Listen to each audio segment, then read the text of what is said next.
नेहा बहू, क्या कर रही हो? कुछ नहीं माँ जी, बस खाना ही बना रही थी। अच्छा सुनो, गर्मी बहुत ज़्यादा हो रही है, मेरे लिए एक गिलास नींबू पानी बना दो। जी माँ जी, अभी बनाती हूँ। अच्छा बहू, अपने रूम में जा रही हूँ, नींबू पानी बनाकर मुझे वहीं भिजवा देना। जी आप चलिए, बस मैं अभी बनाकर लेकर आती हूँ। इतने में रूम से आवाज़ आती है, अरे नेहा, जरा इधर आना।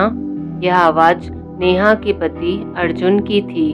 नेहा किचन में से आवाज़ लगाती है, जी बस आती हूँ अभी। और वह गैस कम करके रूम में जाती है। देखती है अर्जुन बेड पर लेटा हुआ था और पास में ही टेबल पर उसका फ़ोन पड़ा था। नेहा कहती है, कहिए जी, क्या बात है, आपने मुझे क्यों बुलाया?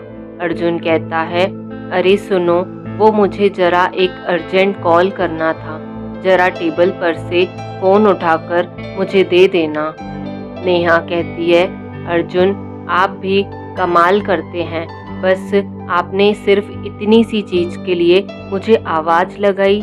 यह फ़ोन आपसे थोड़ा ही दूर तो था, आप उठकर भी ले सकते थे। आप जानते हैं ना, मैं किचन में खाना बना रही थी, अपना काम छोड़कर मैं यहाँ आपको फ़ोन देने आई हूँ। क्या आप इतना भी खुद से नहीं कर सकते? अर्जुन कहता है, अरे लगता है तुम्हारे मुंह में ज़्यादा ही जुबान आ गई है, जब देखो तब बस काम की धस देती रहती हो। क्या तुम ही सिर्फ इस घर में काम करती हो और लोग, या मैं काम नहीं करता? क्या मैं पूरे दिन ऑफिस में काम नहीं करता? अगर एक काम के लिए तुमसे बोल दिया तो इसमें क्या ही आफत आ गई? नेहा कहती है, आफत की बात नहीं है अर्जुन, पर आप समझने की कोशिश कीजिए। आप जानते हैं ना, आप तो यहाँ आराम से लेटे हैं, यहाँ एसी भी चल रहा है, बाहर कितनी गर्मी है। इतनी गर्मी में मैं किचन में काम कर रही हूँ और बार बार छोटे मोटे कामों के लिए बुलाने से मुझे दिक्कत होती है। अर्जुन कहता है, नहीं देना तो मत दो, जाओ यहाँ से, आकर तुमने मेरा दिमाग खराब कर दिया। नेहा कहती है, अब आई हूँ तो दे रही हूँ, पर आइंदा से ध्यान रखो, इतने भी आलसी मत बनिए, आप अपने छोटे मोटे काम खुद कर सकते हैं। और नेहा उसे फ़ोन दे देती है। फिर अर्जुन कहता है, अच्छा सुनो, गुस्सा मत करो और मेरे लिए एक गिलास एप्पल जूस बनाकर ले आओ। नेहा कहती है, अर्जुन, अभी आप नींबू पानी पी लीजिए, वह दरअसल मैं मम्मी जी के लिए नींबू पानी बना रही हूँ, तो अभी आपके लिए भी बना देती हूँ, फिर खाने के बाद मैं आपके लिए एप्पल जूस भी बना दूंगी। अर्जुन कहता है, नहीं, मेरा एप्पल जूस पीने का मन है, मुझे वही पीना है। नेहा जानती थी अर्जुन कुछ भी नहीं समझेगा, इसीलिए वह चुपचाप उसे कहती है, ठीक है, अभी बनाकर लाती हूँ। वह किचन में जाती है और अब सासू माँ को जाकर नींबू का पानी बनाकर देकर आती है। फिर अर्जुन को एप्पल जूस देती है और फिर खाना बनाने में लग जाती है। इधर नेहा की ननंद भी घर आ जाती है। वह कमरे में अपनी माँ के पास बैठी होती है। माँ उसे देखकर बहुत खुश हो जाती है, कहती है, अच्छा हुआ बेटी, तू आ गई, गर्मी बहुत ज़्यादा हो गई है, अब तो कुछ दिन यहीं रह और आराम से रह, जो मन आए वह अपनी भाभी से कहकर बनवा लेना। हाँ मम्मी, पता है, बच्चों की एक हफ्ते की छुट्टियां पड़ी थी, तो मैंने सोचा क्यों ना मैं घर पर चलूं, आप लोगों के साथ रह लूंगी। वैसे भी वहाँ तो पूरा दिन किचन में गर्मी में काम करते रहो, एसी में बैठने को तो मिलता ही नहीं। हाँ हाँ, तू चिंता मत कर, आराम से रह, जो भी खाना हो अपनी भाभी को बता देना। अच्छा माँ सुनो, शाम को खाने में कुछ अच्छा सा बनवा लो, बहुत दिन हो गए कुछ अच्छा सा खाए हुए। रुक, मैं अभी तेरी भाभी को बुलाती हूँ। और सरोज देवी अपनी बहू नेहा को आवाज़ लगाती है, नेहा बहू, जरा इधर आना। जी माँ जी, कहिए, क्या बात है? अच्छा बहू सुनो, आज तेरी ननंद रचना बोल रही है कि उसे कुछ अच्छा खाने का मन है, इसीलिए तू शाम को खाने में मटर पनीर की सब्जी छोले चावल, रोटी, आलू गोभी की सब्जी और हाँ, मीठे में खीर बना लेना। और अच्छा बहू, हम लोग थोड़ा बाजार तक जा रहे हैं, बच्चे घर पर ही हैं। तुम ऐसा करना, बच्चों को कुछ पोहा या पास्ता बनाकर खिला देना और फिर किचन में खाना बनाती रहना। नेहा ताली मारकर कहती है, वाह माँ जी वाह, यह तो आपने बहुत ही अच्छी बात कही। माँ जी, आप मुझे एक बात बताइए, क्या गर्मी सिर्फ आपको ही लगती है? मुझे गर्मी नहीं लगती।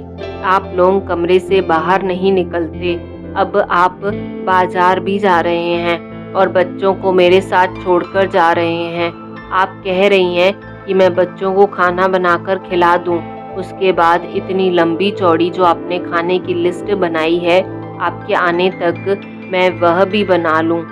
माँ जी, मुझे तो यह समझ में नहीं आता कि आप इस घर के लिए एक बहू लेकर आई थी या काम करने वाली नौकरानी। और हाँ दीदी, आप तो गर्मी की छुट्टी काटने मायके आ गई, पर अभी तक एक बार भी आपने किचन में आकर यह नहीं देखा कि भाभी क्या कर रही है, या किसी एक काम में भी भाभी का हाथ बटा दूं। जानती हैं दीदी, जब मैं अपने घर जाती हूँ, जाते ही अपनी भाभी के साथ हर काम में उनकी मदद करवाती हूँ, जिससे मेरी भाभी का काम भी जल्दी हो जाता है और वह मुझसे खुश रहती है। पर आप तो यहाँ सिर्फ आराम करने आती हैं और अपनी फरमाइशें पूरी करने। क्या आपको नहीं दिखता कि मैं सुबह से उठकर रात तक पूरा दिन काम करती रहती हूँ?